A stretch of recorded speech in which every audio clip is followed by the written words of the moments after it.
Episode के start में हम शियाओ और बाकियों को देखते हैं जो उसी मिस्टीरियस वर्ल्ड के अंदर आ चुके थे, जिस वर्ल्ड में खतरनाक स्नेक रहता है। वो सभी एक स्नेक से अपनी जान बचाते ही हैं कि वहाँ पे और ज्यादा स्नेक्स आने लगते हैं जो उन सभी को चारों तरफ से घेर लेते हैं। जिसके बाद वो सारे स्नेक शियाओ और बाकियों से कहते हैं, अब तो तुम बुरे फंस चुके हो, तुम्हें यहाँ से कौन बचाने आएगा। हम लोग मिलकर तुम सभी को मार डालेंगे और तुम्हारा स्पिरिट ऑरा ले लेंगे। जिसके बाद वो सभी अपने सैंड्स का इस्तेमाल करते हुए उन सभी पर अटैक करना शुरू कर देते हैं, जिस वजह से उन सभी को वहाँ से दूर हटना पड़ता है। लेकिन ये वर्ल्ड तो उन स्नेक्स का ही था। वो सभी जमीन के नीचे से होते हुए उन सभी के ऊपर लगातार अटैक किए जा रहे होते हैं, जिनका मुकाबला करने में उन्हें परेशानी हो रही होती है क्योंकि उन्हें मालूम ही नहीं पड़ता कि कब जमीन से ये सब बाहर आ जाएं। इसलिए वो सभी वहाँ की दीवारों के पीछे छुप जाते हैं। लेकिन वो स्नेक उनसे कहता है, ये पूरा वर्ल्ड हमारा ही है, तुम कहाँ तक छुप कर भागोगे, जहाँ भी जाओगे हम तुम्हें ढूंढ ही लेंगे। जिसके बाद वो स्नेक शियाओ से कहते हैं, तुम्हारा बॉडी ऑरा हमें चाहिए, उसी के लिए हम इतनी मेहनत कर रहे हैं। एक बार हमें तुम्हारा बॉडी ऑरा मिल गया तो हमें महीनों महीनों तक कुछ खाने की जरूरत ही नहीं पड़ेगी। साथ ही वो उसे देख कर कहते हैं, तुम बिल्कुल अपने फादर की तरह दिखाई देते हो और उनकी तरह बहादुर हो। लेकिन कुछ भी हो, एक बार तुम्हारे फादर ने हमें हराया था, लेकिन वो गलती हम दोबारा होने नहीं देंगे। हम तुम्हें जरूर हरा कर रहेंगे। उस लड़ाई में भी हमने तुम्हारे फादर को बहुत ही ज्यादा इंजर्ड कर दिया था। तब शियाओ सोचने लगता है कि बचपन में एक बार जब उसके फादर आए थे तो वो बहुत ही ज्यादा इंजर्ड थे, जिस वजह से उसे समझ में आता है कि उन्हें इंजर्ड इन स्नेक्स ने ही किया था। ये जानकर वो एकदम ही ज्यादा गुस्सा हो जाता है। जिसके बाद वो स्नेक उससे कहते हैं, तुम्हारे फादर को तो हमने बस इंजर्ड किया था, लेकिन तुम्हें तो हम खा ही जाएंगे।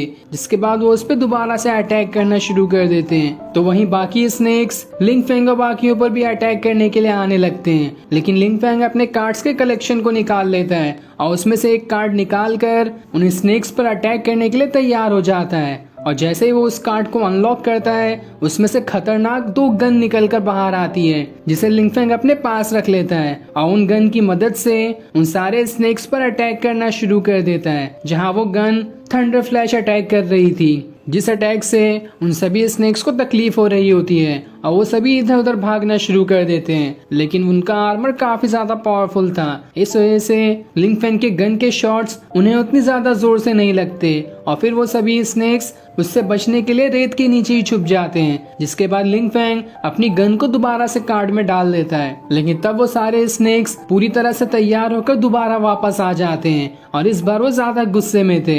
लिंगफेंग शियाओ से कहता है, इन स्नेक्स को उस बीस्ट की तरह कमजोर मत समझना। वो एक स्पिरिचुअल बीस्ट था जिसे तुम्हें ना मारने के लिए ही ट्रेन किया गया था, लेकिन ये स्नेक्स ऐसे नहीं है। ये जब उन्हें मौका मिलेगा तुम्हें खा जाएंगे, इसलिए इनसे लड़ने के टाइम सावधान रहना। जिसके बाद लिंगफेंग अपनी एक कार्ड को अनलॉक करते हुए शियाओ के चारों तरफ एक शील्ड बना देता है, ताकि इसकी मदद से वो अपने किसी भी कार्ड्स को जल्दी अनलॉक कर सके और इससे उन स्नेक्स का अटैक भी उसे जल्दी नहीं लगेगा। लेकिन वो स्नेक्स उससे कहते हैं, अभी तो हमारा बड़ा भाई आया भी नहीं है, तुम कब तक यहाँ से बचकर भाग पाओगे। हम तुम्हें इतनी आसानी से जाने नहीं देंगे, क्योंकि तुम्हारे फादर के जाने के बाद कितने दिन हो गए हैं और अभी तक कोई इंसान यहाँ नहीं आया था ताकि हम अपनी भूख मिटा सके।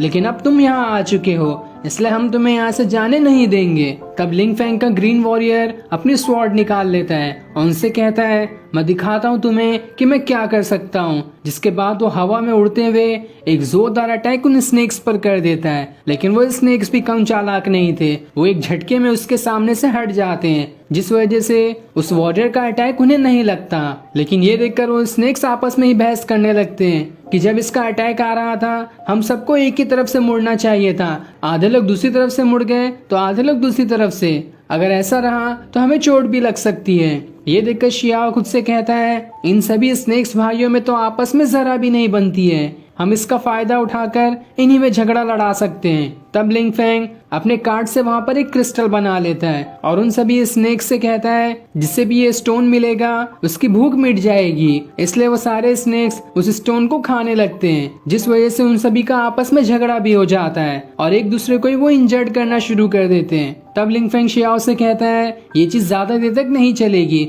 हमें इनके बड़े भाई के जागने से पहले यहाँ से निकलना होगा, क्योंकि अगर वो जाग गया तो हमारे लिए बहुत बड़ी मुसीबत हो सकती है। जिसके बाद लिंगफेंग वहाँ पर दोबारा दोबारा से अपनी गन को निकाल लेता है और उस गन को निकालते हुए वो इन स्नेक से लड़ने के लिए तैयार हो जाता है। तो वहीं वॉरियर भी तैयार था ताकि वो इन स्नेक से दोबारा से लड़ सके। लेकिन अब जमीन दोबारा से हिलने लगती है और मानो उनका बड़ा भाई अब बाहर निकलने वाला हो। तभी जमीन के अंदर से दो बड़े स्नेक्स बाहर निकलते हैं और उनके साथ ही उनका बड़ा भाई भी होता है जो कि बहुत ही ज्यादा बड़ा था, जिसके सामने बाकी स्नेक्स तो चूटी जैसे दिखाई दे रहे थे। और उस बड़े भाई के 6 सर होते हैं जो देखकर सारे लोग एकदम घबरा जाते हैं। वो स्नेक्स अपने बड़े भाई से कहते हैं, काफी दिनों बाद यहाँ पर इंसान आए हैं, हम उसे खाना चाहते हैं ताकि हमारी भूख मिट सके। जिस पर उनका भाई कहता है, मुझे भी इनकी बॉडी ऑरा की वजह से मालूम पड़ गया कि यहाँ पे जरूर कोई पावरफुल इंसान आया है। जिसके बाद वो अपने 6 मुंह को एक्टिवेट करते हुए उन सभी की तरफ अटैक करने के लिए आने लगता है। लेकिन वो वॉरियर शियाओ को दूर ढकेल देता है